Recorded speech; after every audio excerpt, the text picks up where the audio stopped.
My name is Arjanna van der Plas, and I'm a leadership coach and the founder of the Women's Hub here in Zurich. I moved to Zurich about a year ago, right?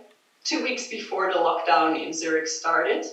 I'm originally from the Netherlands, but before this, I lived in San Francisco. I've been living in San Francisco for 4 years, and I also had 2 daughters that were born in San Francisco, but my husband and me were both Dutch.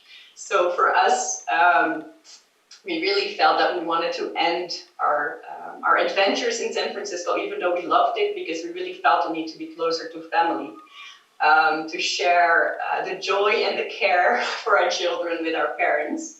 And because we really loved or learned to love the nature in San Francisco and in California so much, we decided to move to Switzerland because the mountains here reminded us of the natural beauty in California.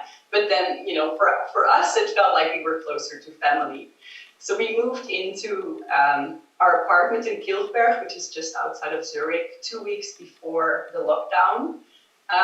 We didn't have furniture.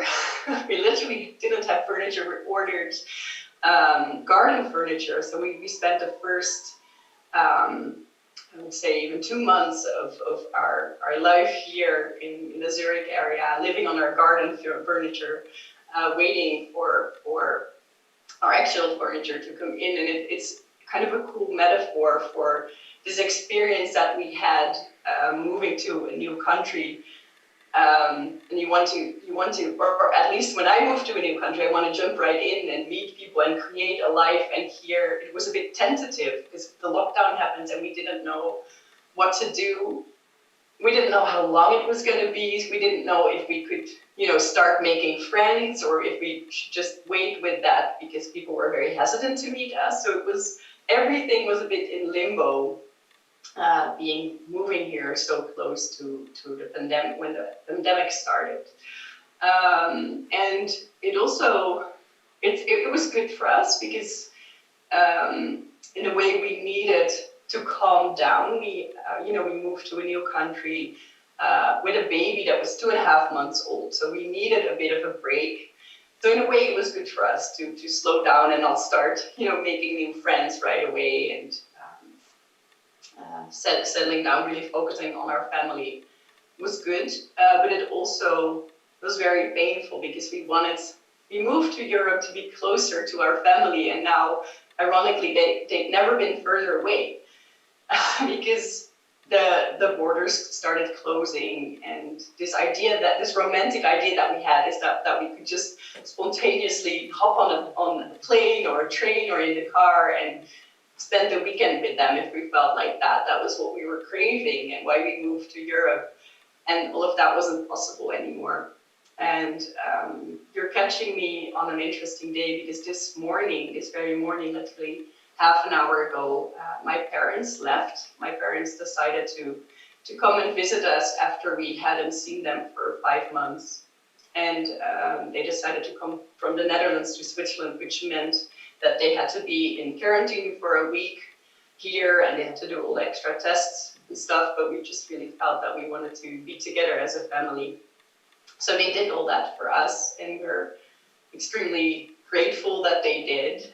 But it's now that they've left, we don't know when we're going to see them again, so it's this mix of, I feel that's constantly present in this whole pandemic, this constant mix of being grateful for what we have and that they were willing to come and visit us here, and then on the other hand, this sadness and this sense of all these unknowns that you have to deal with, the unknown of we don't know when we're going to be able to go to the Netherlands and see them there, and we don't know when it's going to be possible or easier for them to come to Switzerland.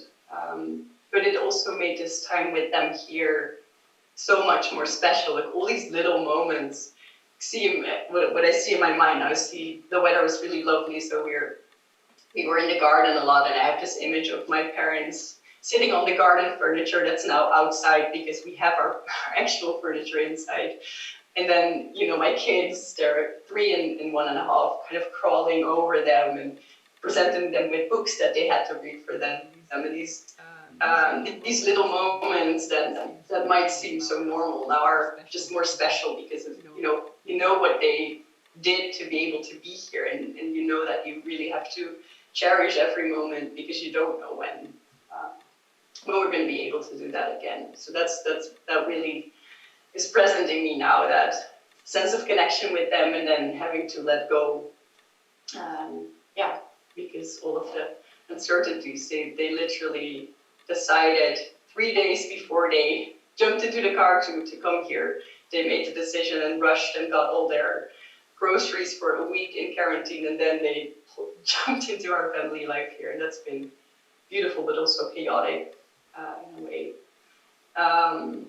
What's still very painful for me when I think about my family is that my sister had a baby 2.5 months ago, and I haven't seen him. I haven't seen my nephew, and that's kind of a symbol for me for how far away family is. Because for us with 2 little kids, it's hard to go to the Netherlands, do a quarantine there, go back and then do a quarantine here. That's just really intense. But it also means that I still don't know when I'm going to see my nephew, and I get videos of him every day, which is beautiful. But also, it's a baby. You want to hold him and smell him. And then that's gonna have to wait. And that's something I'm used to a little bit from living in San Francisco, which is a 10-hour flight from where our family lives in the Netherlands. We're used to having to wait, but now it feels like we're not in control of the waiting. In San Francisco, we knew it was our decision to only go to the Netherlands twice a year, and now it feels like that decision is taken out of our hands, and we just have to kind of wait what the regulations are gonna be and how that's gonna affect our plans. I think that's a really frustrating part of me in talking about emotion. So there's that sadness and this gratefulness, but there's also, I feel like, almost a little upset, what do you call it, like a toddler. I sometimes feel like a toddler that just wants to throw around her toys because she's so upset that they're like, so my daughter is very specific about which cup she wants to drink off, and I feel like I'm not getting the pink cup. And I understand that I'm not getting the pink cup because, we have to make sure that we all are safe and that we get out of this pandemic. But I just want the pink cup right now. In my case, the pink cup is just being able to travel and see my family. So that's all kind of stirring. I feel like when people ask you these days, how are you? That question is so difficult because there's so many layers to how are you? I'm grateful that my parents were here. I'm frustrated that I don't know when I get to see them again. I'm sad that I don't get to see my nephew anytime soon. I'm toddler upset about, always having to deal with these limitations that are here. I'm sad when I see what's going on in the hospitals. I'm grateful that I get to relax a bit more because I can't socialize as much, and I know part of me knows that that's good for me. So there's all these layers of emotions that I feel more aware of than I was before the pandemic, and that make just navigating life more challenging because there is so much more to what's going on and to making decisions in your life now that make everything more complex. That's what I want to share about my current experience of the pandemic. Thank you so much.